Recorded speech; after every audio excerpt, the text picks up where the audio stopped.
नमो बुद्धाय। दोस्तों, एक बार गौतम बुद्ध अपने शिष्यों के साथ एक सभा में बैठे हुए थे। उस सभा में बुद्ध के चाहने वालों से ज्यादा उनके विरोधी थे। जिसने सभा आयोजित किया था वह भी बुद्ध से ईर्ष्या करते थे। इस सभा का आयोजन राजा के महल में हुआ था, इसलिए राजा के सभी मुख्य लोग उस सभा में उपस्थित हुए थे। बुद्ध सभा में जाने से पहले जानते थे कि आज सभा में उनके विरुद्ध कोई न कोई षड्यंत्र अवश्य रचा जाएगा। सभा में जाने से पहले उनके शिष्य आनंद ने भी बुद्ध को सभा में जाने से मना कर दिया था कि आपको सभा में नहीं जाना चाहिए, क्योंकि वहाँ के लोग आपके साथ दुर्व्यवहार करेंगे और कोई न कोई आपके विरुद्ध षड्यंत्र जरूर रचा जाएगा। लेकिन गौतम बुद्ध अपनी करुणा की वजह से अपने आप को उस सभा में जाने से नहीं रोक पाए। सभा की शुरुआत होते ही बुद्ध के साथ लोगों ने तीखे प्रश्नों से शुरुआत कर दी।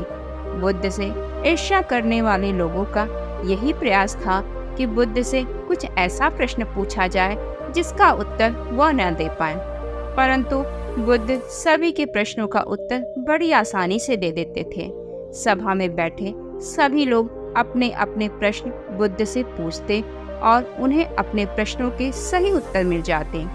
तभी अचानक वहाँ एक स्त्री आती है और बुद्ध से कहती है, आप तो ध्यान की बातें करते हैं, ज्ञान की बातें करते हैं, सत्य की बातें करते हैं, आप लोगों को सत्य की राह पर चलने की शिक्षा देते हैं, लेकिन आपके भीतर थोड़ी सी भी दया भावना नहीं है। आपने मुझ अबला की कोई चिंता ही नहीं की। आपने मुझे गर्भवती करके छोड़ दिया। क्या आपको मेरे पेट में पल रहे बच्चे की कोई फिक्र नहीं? उस स्त्री की बात सुनकर उस सभा में हलचल मच जाती है।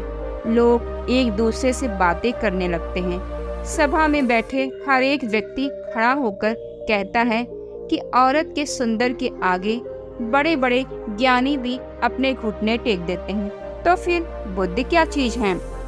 यहाँ तक कि बुद्ध के शिष्य भी कुछ न कुछ बातें बनाने लगे, बिना सत्य को जाने कि सत्य क्या है।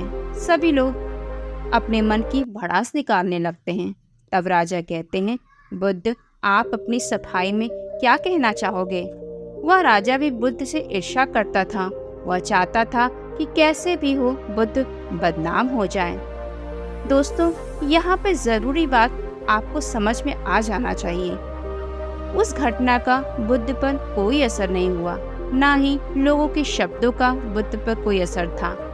उसे स्त्री के झूठे आरोप का बुद्ध पर कोई प्रभाव नहीं दिखा, क्योंकि बुद्ध जानते थे कि जो स्त्री कह रही है वो बिल्कुल झूठ है। पूरी दुनिया आपके खिलाफ क्यों न हो जाए, अगर आप अपनी नज़र में सही हैं, अगर आप अपने आप को जानते हैं और आप खुद के साथ खड़े हैं, तो आपका कोई कुछ भी नहीं बिगाड़ सकता। बुद्ध जानते थे कि वह क्या हैं, इसलिए उनके चेहरे पे थोड़ा सा भी बदलाव नहीं आया। राजा बुद्ध से कहते हैं कि अगर आप अपनी सफाई में कुछ कहना चाहते हैं तो कहिए।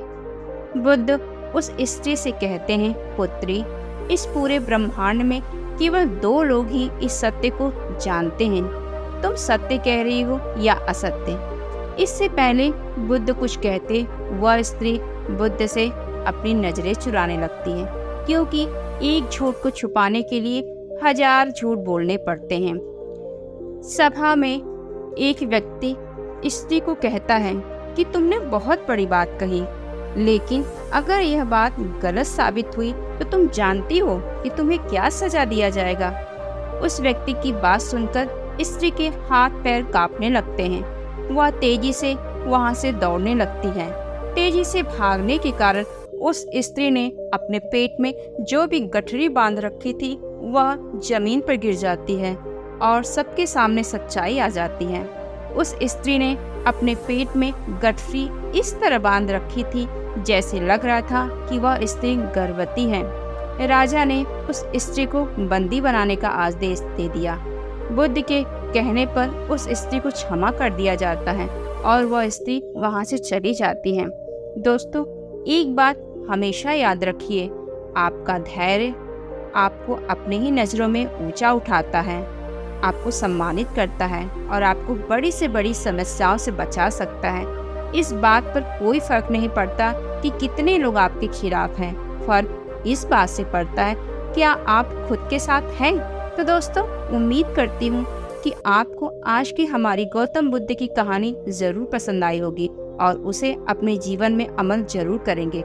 अगर आपको यह वीडियो अच्छी लगी तो इसको लाइक और सब्सक्राइब करना ना भूलें तथा अपने दोस्तों को शेयर जरूर करें। नमो बुद्धाय।